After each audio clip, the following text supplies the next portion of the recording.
ಎಲ್ಲರಿಗೂ ನಮಸ್ಕಾರಗಳು. ಇಂದಿನ ವಿಡಿಯೋದಲ್ಲಿ ನಾವು 7ನೇ ತರಗತಿಯ ಗಣಿತ ವಿಷಯದ ಭಾಗ 2ರಲ್ಲಿನ 12ನೇ ಅಧ್ಯಾಯವಾದ ಸಮಮಿತಿ ಎಂಬ ಅಧ್ಯಾಯದಲ್ಲಿ ಅಭ್ಯಾಸ 12.1ರಲ್ಲಿ ಬರ್ತಕ್ಕಂತಹ ಎಲ್ಲಾ ಲೆಕ್ಕಗಳನ್ನು ತಿಳಿಯೋಣ ಮಕ್ಕಳೇ.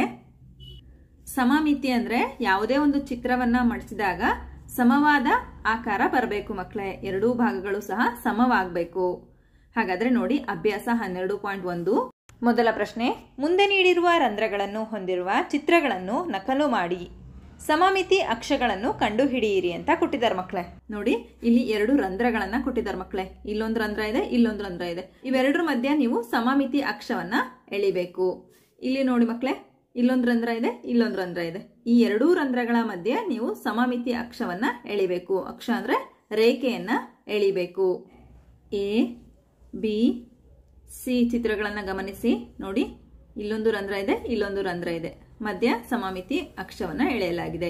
ಇದೇ ರೀತಿ ಬಿ ಚಿತ್ರವನ್ನ ಗಮನಿಸಿ, ನಂತರ ಸಿ ಚಿತ್ರವನ್ನು ಗಮನಿಸಿ ಮಕ್ಕಳೇ. ಪುಸ್ತಕದಲ್ಲಿ ಕೊಟ್ಟಂತಹ ಪ್ರಶ್ನೆಯ ಚಿತ್ರವನ್ನ ಬರೆದು ನಂತರ ಈ ಚಿತ್ರವನ್ನ ಬಿಡಿಸಿ ಮಕ್ಕಳೇ. ನಂತರ ನೋಡಿ ಡಿ ಚಿತ್ರವನ್ನು ಗಮನಿಸಿ. ಇಲ್ಲೆರಡು ರಂಧ್ರಗಳಿವೆ, ಇಲ್ಲೆರಡು ರಂಧ್ರಗಳಿವೆ ಮಕ್ಕಳೇ. ಇವುಗಳ ಮಧ್ಯೆ ನೀವು ಸಮಮಿತಿ ಅಕ್ಷವನ್ನ ಎಳಿಬೇಕು. ಈ ಚಿತ್ರವನ್ನು ಗಮನಿಸಿ. ಇಲ್ಲಿ ಎರಡು ರಂಧ್ರಗಳಿವೆ ಮಕ್ಕಳೇ, ಇಲ್ಲೆರಡು ರಂಧ್ರಗಳಿವೆ. ಹಾಗಾದ್ರೆ ನಾವು ಈ ರೀತಿಯಲ್ಲೂ ಸಹ ಸಮಮಿತಿ ಅಕ್ಷವನ್ನ ಎಳಿಬಹುದು, ಈ ರೀತಿಯಲ್ಲಿಯೂ ಸಹ ಸಮಮಿತಿ ಅಕ್ಷವನ್ನ ಎಳಿಬಹುದಲ್ವಾ. ಎಫ್ ಚಿತ್ರವನ್ನು ಗಮನಿಸಿ ಮಕ್ಕಳೇ. ಇಲ್ಲಿ ಮೂರು ರಂಧ್ರಗಳಿವೆ ಮಕ್ಕಳೇ, ಇಲ್ಲೊಂದು, ಇಲ್ಲೊಂದು, ಇಲ್ಲೊಂದು. ಹಾಗಾಗಿ ಇಲ್ಲಿ ನಾವು ಸಮಮಿತಿ ಅಕ್ಷವನ್ನ ಎಳೆದಿದ್ದೀವಿ. ನಂತರ ಚಿತ್ರ ಜಿ ಅನ್ನು ಗಮನಿಸಿ ಮಕ್ಕಳೇ.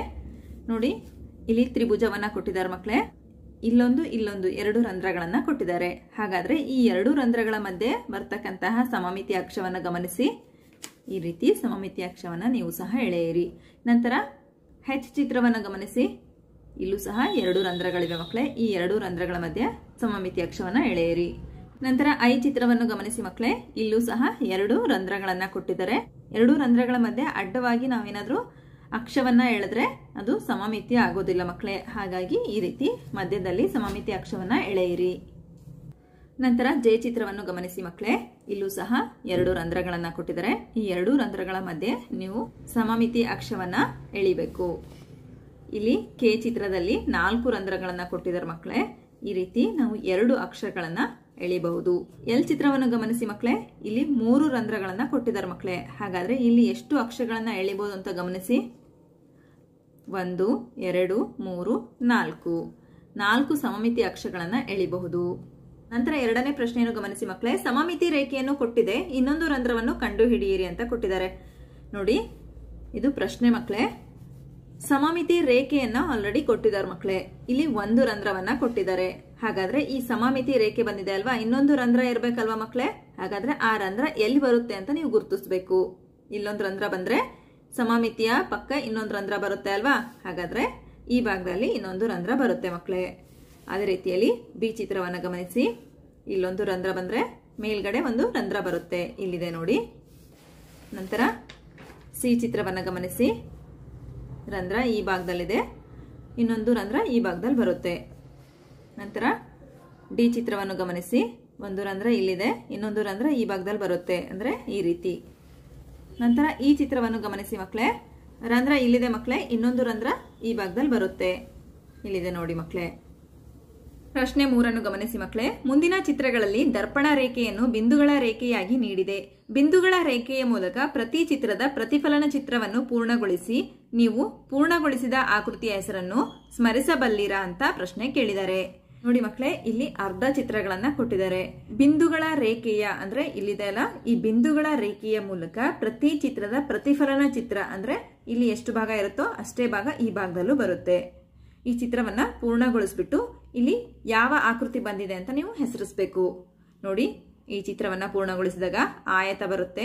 ನಂತರ ಈ ಚಿತ್ರವನ್ನ ಪೂರ್ಣಗೊಳಿಸಿದಾಗ ಸಮದ್ವಿಬಾಹು ತ್ರಿಭುಜ ಬಂದಿದೆ.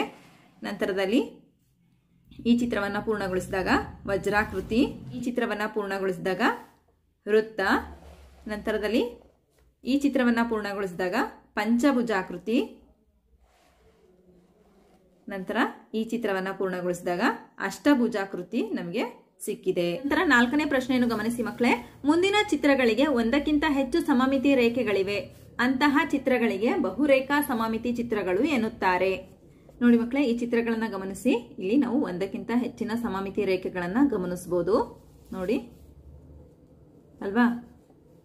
ಈ ರೀತಿ ನೀವು ಸಹ ಸಮಮಿತಿ ರೇಖೆಗಳನ್ನ ಎಳೆಯಿರಿ ಮಕ್ಕಳೇ. ಇಲ್ಲಿ ಎಫ್ ಚಿತ್ರಕ್ಕೆ ಮಾತ್ರ ಒಂದೇ ಸಮಮಿತಿ ರೇಖೆ ಬರುತ್ತೆ ಮಕ್ಕಳೇ. ಉಳಿದಂತೆ ಒಂದಕ್ಕಿಂತ ಹೆಚ್ಚಿನ ಸಮಮಿತಿ ರೇಖೆಗಳನ್ನ ನಾವು ಗಮನಿಸಬಹುದು. ನಿಮ್ಮ ನೋಟ್ಸ್ ಅಲ್ಲಿ ಈ ಚಿತ್ರಗಳನ್ನ ಬರೆದ್ಬಿಟ್ಟು ನಂತರದಲ್ಲಿ ಸಮಮಿತಿ ಅಕ್ಷಗಳನ್ನ ಎಳೆಯಿರಿ. ಪ್ರಶ್ನೆ 5. ಇಲ್ಲಿ ಕೊಟ್ಟಿರುವ ಚಿತ್ರವನ್ನು ನಕಲು ಮಾಡಿ. ಯಾವುದಾದ್ರೂ ಒಂದು ಕರ್ಣವನ್ನು ಸಮಮಿತಿ ರೇಖೆಯಾಗಿ ಪರಿಗಣಿಸಿ. ಕರ್ಣದುದ್ದಕ್ಕೂ ಸಮಮಿತಿ ಹೊಂದಿರುವಂತೆ ಇನ್ನಷ್ಟು ಚೌಕಗಳನ್ನು ಛಾಯೆಗೊಳಿಸಿ. ಇದನ್ನು ಮಾಡಲು ಒಂದಕ್ಕಿಂತ ಹೆಚ್ಚು ವಿಧಾನಗಳಿವೆಯೇ? ಎರಡೂ ಕರ್ಣಗಳ ಉದ್ದಕ್ಕೂ ಚಿತ್ರವು ಸಮಮಿತಿ ಹೊಂದಿರುತ್ತದೆಯೇ ಅಂತ ಪ್ರಶ್ನೆ ಕೇಳಿದ್ದಾರೆ. ಹೌದು ಮಕ್ಕಳೇ. ನೋಡಿ, ಈ ಪ್ರಶ್ನೆಯನ್ನ ಅರ್ಥ ಮಾಡ್ಕೊಳ್ಳಿ. ಈ ಚಿತ್ರವನ್ನ ಗಮನಿಸಿ ಮಕ್ಕಳೇ. ಈ ಚಿತ್ರವನ್ನು ನಿಮ್ಮ ನೋಟ್ಸ್ ಅಲ್ಲಿ ಬರೆಯಿರಿ ಮಕ್ಕಳೇ. ಇಲ್ಲೊಂದು ಸಮಮಿತಿಯ ಅಕ್ಷ ಹಾಗೂ ಇಲ್ಲೊಂದು ಸಮಮಿತಿಯ ಅಕ್ಷ, ಎರಡು ಅಕ್ಷರಗಳನ್ನ ಎಳೆಯಲಾಗಿದೆ. ಎರಡೂ ಭಾಗದಲ್ಲೂ ಸಹ ಸಮವಾಗಿವೆ ಅಲ್ವಾ ಮಕ್ಕಳೇ? ನೋಡಿ, ಗಮನಿಸಿ ಮಕ್ಕಳೇ. ಅಲ್ವಾ? ಇದು ಒಂದು ವಿಧಾನ ಮಕ್ಕಳೇ. ಇನ್ನೂ ಒಂದು ವಿಧಾನ ನೋಡಿ ಮಕ್ಕಳೇ, ಇನ್ನಷ್ಟು ಚೌಕಗಳನ್ನು ಛಾಯೆಗೊಳಿಸಿ ಅಂತಾನೂ ಸಹ ಕೇಳಿದ್ದಾರೆ. ಅಂದ್ರೆ ಸಮವಾದ ಬಾಕ್ಸ್ ಬರುವ ರೀತಿ ಶೇಡ್ ಮಾಡಬಹುದು ಮಕ್ಕಳೇ.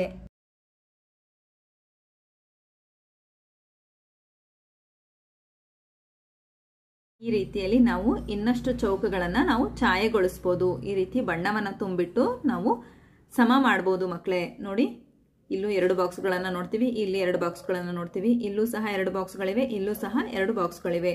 ಸಮವಾಗಿದೆ ಅಲ್ವಾ ಮಕ್ಕಳೇ?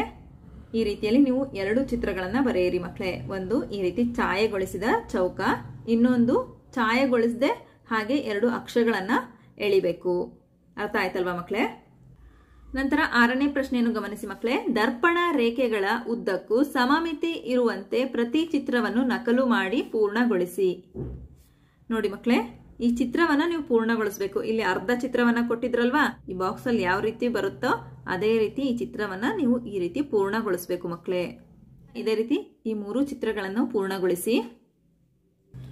ಪ್ರಶ್ನೆ 7 ಗಮನಿಸಿ ಮಕ್ಕಳೇ. ಮುಂದಿನ ಚಿತ್ರಗಳಲ್ಲಿನ ಸಮಮಿತಿ ರೇಖೆಗಳ ಸಂಖ್ಯೆಯನ್ನು ತಿಳಿಸಿ ಅಂತ ಕೊಟ್ಟಿದ್ದಾರೆ ಮಕ್ಕಳೇ. ನೀವು ಈ ಎಲ್ಲಾ ಆಕೃತಿಗಳನ್ನ ರಚಿಸ್ಬಿಟ್ಟು ನಂತರ ಸಮಮಿತಿ ರೇಖೆಯನ್ನ ಎಳೆದು ಆ ಸಂಖ್ಯೆಗಳನ್ನ ಕೌಂಟ್ ಮಾಡಿ ಬರೀಬಹುದು ಮಕ್ಕಳೇ. ಇಲ್ಲಿ ಚಿತ್ರಗಳನ್ನ ರಚನೆ ಮಾಡಿಲ್ಲ ಮಕ್ಕಳೇ, ಹಾಗೆಯೇ ಇಲ್ಲಿ ಸಂಖ್ಯೆಗಳನ್ನ ಬರೆದಿದ್ದೀನಿ. ಗಮನಿಸಿ. ಸಮಬಾಹು ತ್ರಿಭುಜದಲ್ಲಿ 3 ಸಮಮಿತಿ ರೇಖೆಗಳನ್ನ ಎಳಿಬಹುದು. ಸಮದ್ವಿಬಾಹು ತ್ರಿಭುಜದಲ್ಲಿ 1, ಅಸಮಬಾಹು ತ್ರಿಭುಜದಲ್ಲಿ 0, ಚೌಕದಲ್ಲಿ 4, ಆಯತದಲ್ಲಿ 2, ವಜ್ರಾಕೃತಿಯಲ್ಲಿ 2, ಸಮಾನಾಂತರ ಚತುರ್ಭುಜದಲ್ಲಿ 0, ಚತುರ್ಭುಜದಲ್ಲಿ 0, ನಿಯತ ಷಡ್ಭುಜಾಕೃತಿಯಲ್ಲಿ 6, ವೃತ್ತದಲ್ಲಿ ಅಸಂಖ್ಯಾತ ಸಮಮಿತಿ ರೇಖೆಗಳನ್ನ ಎಳಿಬಹುದು ಮಕ್ಕಳೇ. ಪ್ರಶ್ನೆ 8. ಇಂಗ್ಲಿಷ್ ವರ್ಣಮಾಲೆಯ ಯಾವ ಅಕ್ಷರಗಳಿಗೆ ಪ್ರತಿಫಲನ ಸಮಮಿತಿ ಇದೆ? ದರ್ಪಣ ಪ್ರತಿಫಲನಕ್ಕೆ ಸಂಬಂಧಿಸಿದ ಪ್ರತಿಫಲನ ಅಂತ ಕೊಟ್ಟಿದ್ದಾರೆ ಮಕ್ಕಳೇ. ಎಷ್ಟು ಇಂಗ್ಲಿಷ್ ವರ್ಣಮಾಲೆಗಳಿವೆ ಮಕ್ಕಳೇ? 26 ಇಂಗ್ಲಿಷ್ ವರ್ಣಮಾಲೆಗಳಿವೆ ಮಕ್ಕಳೇ. ಅದರಲ್ಲಿ ಲಂಬ ದರ್ಪಣ ಅಂತ ಕೇಳಿದಾರೆ ಮಕ್ಕಳೇ. ಲಂಬ ದರ್ಪಣದಲ್ಲಿ ಯಾವ್ಯಾವ ಅಕ್ಷರಗಳು ಬರ್ತವೆ ಅಂದ್ರೆ A, H, I, M, O, T, U, V, W, X, Y ಇಷ್ಟು ಅಕ್ಷರಗಳನ್ನ ನಾವು ಲಂಬ ದರ್ಪಣಕ್ಕೆ ಉದಾಹರಣೆಯಾಗಿ ತೆಗೆದುಕೊಳ್ಬಹುದು ಮಕ್ಕಳೇ. ನೋಡಿ ಮಕ್ಕಳೇ, ಈ ಅಕ್ಷರಗಳ ಮಧ್ಯದಲ್ಲಿ ನಾವು ಲಂಬ ರೇಖೆಯನ್ನ ಎಳೆದ್ರೆ ನಾವು ಸಮವಾದ 2 ಭಾಗಗಳನ್ನ ನೋಡ್ತೀವಿ. ನಂತರ ಅಡ್ಡ ದರ್ಪಣ ಮಕ್ಕಳೇ. ನೋಡಿ, ಇಲ್ಲಿನ ಅಕ್ಷರಗಳಿಗೆ ನಾವು ಅಡ್ಡವಾಗಿ ರೇಖೆಯನ್ನ ಎಳೆದಾಗ ಸಮವಾದ ಭಾಗಗಳನ್ನ ನಾವು ನೋಡ್ತೀವಿ ಮಕ್ಕಳೇ. ಹಾಗಾದ್ರೆ ಆ ಅಕ್ಷರಗಳು ನೋಡಿ B, C, D, E, H, I, O ಹಾಗೂ ಎಕ್ಸ್. ನಂತರ ಸಿ ಅಡ್ಡ ಮತ್ತು ಲಂಬ ದರ್ಪಣ ಅಂತ ಕೇಳಿದ್ದಾರೆ. ಅಡ್ಡ ಮತ್ತು ಲಂಬ ದರ್ಪಣ ನೋಡಿ ಮಕ್ಕಳೇ, ಈ ರೀತಿ ಲಂಬವಾಗಿಯೂ ನಾವು ಅಕ್ಷವನ್ನ ಎಳಿಬಹುದು, ಈ ರೀತಿ ಅಡ್ಡವಾಗಿಯೂ ಅಕ್ಷವನ್ನ ಎಳಿಬಹುದು. ನೋಡಿ ಈ ರೀತಿ.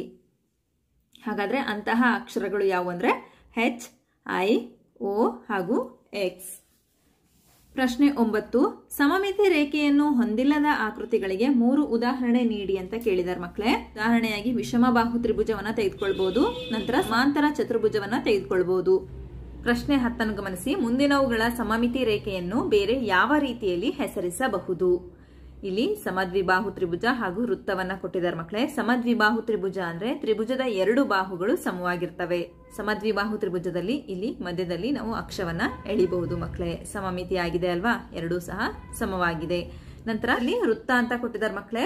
ಆ ವೃತ್ತದಲ್ಲಿ ಈ ರೀತಿ ಸಮಮಿತಿಯ ಅಕ್ಷವನ್ನ ನಾವು ಎಳಿಬಹುದು. ವೃತ್ತದಲ್ಲಿ ಈ ರೀತಿನಾದ್ರೂ ಅಕ್ಷವನ್ನ ಎಳಿಬಹುದು ಮಕ್ಕಳೇ, ಈ ರೀತಿನಾದ್ರೂ ಅಕ್ಷವನ್ನ ಎಳಿಬಹುದು, ಅಥವಾ ಈ ರೀತಿ ಅಡ್ಡವಾಗಿ ಆದ್ರೂ ಎಳಿಬಹುದು, ಈ ರೀತಿನಾದ್ರೂ ಎಳಿಬಹುದು ಮಕ್ಕಳೇ.